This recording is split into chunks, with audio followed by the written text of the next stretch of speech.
ద్రాక్షరసం అయిపోయింది. ఇది నాకెందుకు చెప్తున్నావు? వేడుక ఇలా ఆగిపోవడానికి వీల్లేదు.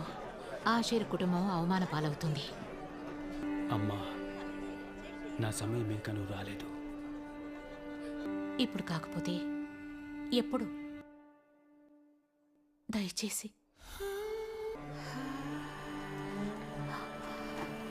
ఆయన చెప్పింది చేయండి. ఈ బాణలు నీటితో నింపండి. మీరు స్పష్టంగా వినలేదనుకుంటా. అయిపోయింది నీళ్లు కాదు, ద్రాక్షరసం. బాణలను అంచుల వరకు మాత్రమే నింపితే సరిపోతుంది. ఎందుకు? చెప్పింది విన్నారా? నీళ్లు తేవడం ప్రారంభించండి త్వరగా. అందరూ బయటికి వెళ్ళండి. నేను సిద్ధంగా ఉన్నాను తండ్రి.